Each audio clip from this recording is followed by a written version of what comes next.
বন্ধুরা কেমন আছো সকলে? আশা করি সকলে ভালো আছো আর ভালোই থেকো। সবে ঠান্ডাটা যাচ্ছে আর গরমটা আসছে, এই সময়টা কিন্তু খুব শরীর খারাপ হয়, খুব সাবধানে থেকো। যাই হোক, আজকের ভিডিওর বিষয় হচ্ছে জীবনে যদি আফসোস করতে না চাও তাহলে কি করবে, তাই তো? জীবনে, তোমার জীবনে যদি আফসোস করতে না চাও তুমি, তাহলে যে জিনিসগুলো করতে হবে সেই বিষয়ে ডিটেলসে আজকে কথা বলবো।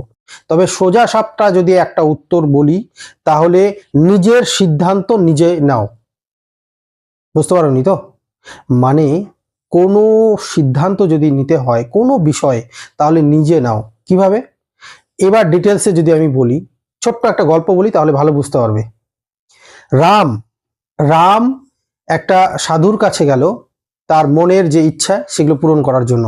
সাধুর কাছে গিয়ে বলল ডিটেলসে যে আমার মনের ইচ্ছেগুলো পূরণ করে দাও আমাকে। সাধু রামকে বলল যে যাও, সামনের যে বাগানটা আছে ওই বাগান থেকে তুমি একটা ফুল ছিঁড়ে নিয়ে আসো, সবচেয়ে ভালো দেখে একটা ফুল ছিঁড়ে নিয়ে আসো। নিয়ম একটাই, যে বাগানের যেদিক দিয়ে ঢুকবে সেদিক দিয়ে বেরোনো যাবে না।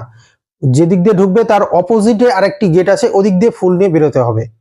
রাম কি করলো, ওর কাছের কিছু বন্ধুদের সঙ্গে নিয়ে ওই বাগানের মধ্যে ঢুকলো। এবার একটা একটা করে এদিকে ওদিকে ফুল দেখছে, খুব ভালো লাগছে।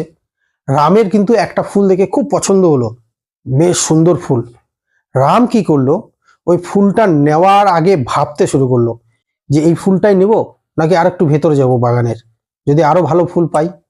তখন সে সিদ্ধান্ত না নিতে পেরে বন্ধুদের হেল্প নিল বা আত্মীয় স্বজনদের হেল্প নিল যে এই ফুলটাই কি নেব নাকি আরেকটু ভেতরে যাব, কি বলছে সকলে? এবার সকলে, মানে যত মানুষ হবে, যত মানুষ থাকবে ততই মত দেবে, কিন্তু মানে 10 জন যদি থাকে 10টা মত হবে। এবার তুমি সিদ্ধান্ত কি করে নেবে যে কোনটা ঠিক কোনটা ভুল? এবার রামকে রীতিমতন সেটাই বলা হলো যে এই ফুলটা ভালো ঠিকই আছে, এর থেকেও ভালো থাকতে পারে ভেতরে, এখনই যদি নিয়ে নাও তাহলে হয়তো ভেতরেটা আরো ভালো থাকবে, সেটা হয়তো তুমি পাবে না। তাহলে কি করতে চাইছো? তাহলে আর একটু দেখা যাক। রামের কিন্তু ফুলটা খুব পছন্দ হয়েছিল, কিন্তু ফুলটা সে নিল না। সে বন্ধু বান্ধব আত্মীয় স্বজনের কথা শুনে আরো বাগানের ভিতরে দেখতে শুরু করলো।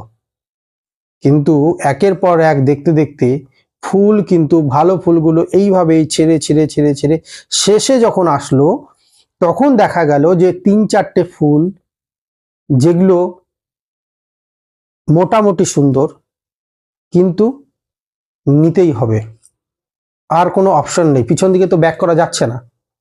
তখন রাম মনে মনে ভাবলো যদি আমি আগের ফুলটা নিতাম, তাহলে আমি যেটা পছন্দ করেছিলাম, তাহলে আমি ঠিক সিদ্ধান্ত নিতাম। আমাকে এখন এসে এই অ্যাভারেজ যে ফুলগুলো যেটা মোটামুটি সুন্দর সেগুলোকে নিতে হতো না বাধ্য হয়ে। সেই রকমই একটা ফুল নিয়ে, ওই যে যেরকম মোটামুটি যেটা সুন্দর, সেটা বন্ধুদের কথা অনুযায়ী একটা ফুল ছিঁড়ে নিয়ে রাম চলে আসলো ওই ব্রাহ্মণের কাছে বা সাধুর কাছে। সাধু তখন ডিটেলসে বিষয়টাকে বলল যে তুমি যে ফুলটা এনেছো এর থেকেও ভালো ফুল কি তুমি বাগানে পেয়েছিলে? রাম বলল হ্যাঁ পেয়েছিলাম। তো তুমি নাওনি কেন? রাম বলছে তখন আমি নিতে চেয়েছিলাম, আমার ইচ্ছে ছিল, কিন্তু বন্ধুরা সকলে, আত্মীয় স্বজনরা সকলে বললো যে এই ফুলটার থেকেও ভালো ফুল আরো হয়তো পেতে পারি, সেই জন্য আমি কিন্তু ওটা নিইনি। আমার নিজের ইচ্ছা থাকা সত্ত্বেও আমি অন্যের কথা শুনেছি। সাধু বলল ঠিক তাই, ঠিক তাই। তুমি যদি তোমার সিদ্ধান্তটা নিতে, তাহলে সবচেয়ে ভালো ফুলটা তুমি নিয়ে আসতে পারতে। তুমি যদি তোমার সিদ্ধান্তে ভুলও করতে, কাউকে দোষ দিতে হতো না তোমাকে। তোমার সিদ্ধান্তে যদি তুমি ভুলও করতে, শুধরানোর জন্য শক্তি জোগাড় করতে পারতে নিজের ভেতরে, কারণ তুমি নিজে ভুল করেছো, কারোর জন্য ভুল করনি। এ বলে দিয়েছে জন্য আমি এটা করেছি, ও বলে দিয়েছে এই জন্য করেছি, এটা করনি তুমি। সেটাই আমি বলতে চাই যে নিজের সিদ্ধান্ত যদি তুমি নিজে না নিতে পারো, তাহলে আফসোস করা ছাড়া জীবনে কিচ্ছু নেই। তবে কি কথা কারো শুনবো না? না, সবার কথা শুনবো। যে বন্ধু হোক, বান্ধবী হোক, বাবা হোক, মা হোক, আত্মীয় স্বজন, সবার কথা শুনবো। কিন্তু সিদ্ধান্ত যখন নেব, তখন নিজের সিদ্ধান্ত নেব, বিচার করব কোনটা কেমন, ভালো মন্দ, কোন দিকে গেলে কি হবে। আরেকটা ছোট্ট গল্প শোনাচ্ছি তোমাকে। তুমি উচ্চ মাধ্যমিক পরীক্ষা দিয়েছো, তুমি বা তোমার বন্ধু বা আত্মীয় স্বজন যেই হোক, তুমি সারা জীবন চেয়েছো ইঞ্জিনিয়ার হবে। এবার তুমি বুঝতে পারছো না ইঞ্জিনিয়ার হবে না ডাক্তার হবে, কোনটা তুমি হতে চাও। তুমি বন্ধুদের বললে যে আমি কি নিয়ে পড়বো, বলে দাও একটু, বা কাউকে বললে, সবাই বলবে ইঞ্জিনিয়ারদের এখন দেখ ভাই কাজকর্ম নেই, তুই ডাক্তার হ, প্রচুর টাকা প্রচুর পাওয়া যাচ্ছে, দেখ ডাক্তারদের যা টাকা নিজেরাই জানিস। কিন্তু তোমার ইচ্ছা ছিল ইঞ্জিনিয়ার হওয়ার, তুমি কথা শুনে বন্ধুদের হয়ে গেলে কি ডাক্তার। ডাক্তারি পড়তে গিয়ে তোমার কিন্তু মন লাগছে না। যদি মন না লাগে তাহলে তুমি ভালো ডাক্তার হবে না। যখন ভালো না ডাক্তার হবে তখন ভালো ট্রিটমেন্ট করবে কি করে? তাহলে কি হলো? তাহলে জিনিসটা কি এসে দাঁড়ালো, যে তোমার মনের কথা তোমার মাথা দিয়ে যদি যদি না শোনো তাহলে তোমাকে আফসোস করতে হচ্ছে। তাহলে আমি যে প্রথমেই বললাম ভিডিওতে, যে সিদ্ধান্ত নিতে শিখতে হবে, ভুল হোক তবু নিজের সিদ্ধান্ত হবে। ভুল ঠিক বিচার করার মালিক অন্য কেউ। তুমি আলোচনা করো, সবার মতামত নাও, কিন্তু সিদ্ধান্ত যখন নেবে নিজে নেবে। এইটাই যদি মেনে চলতে পারো জীবনে, তাহলে কখনোই নিজের প্রতি আফসোস করতে হবে না। যাই হয়ে যাক, এটা মেনে চলো। আমি কোনো কাল্পনিক কথা বলছি না, তুমি মেনে চলো, তারপরে আমাকে কমেন্টসে বলো, অসুবিধা হবে না। এইটাই বাস্তব, সিদ্ধান্তটা নিজেকে নিতে হবে।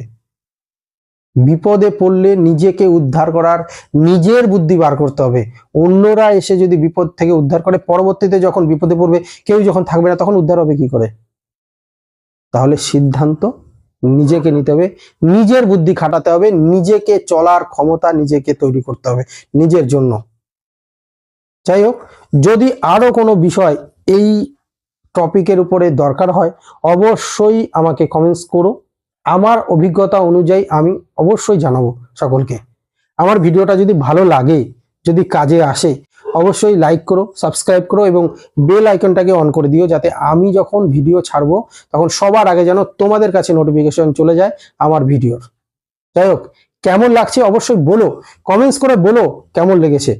আমি আমার অভিজ্ঞতা থেকে বাস্তব লাইভে যেগুলো চারপাশে দেখতে পাই সেই সব নিয়েই কিন্তু ভিডিও বানাই, যাতে সকলের বা আমার মতন যারা তাদের যেন কাজে আসে।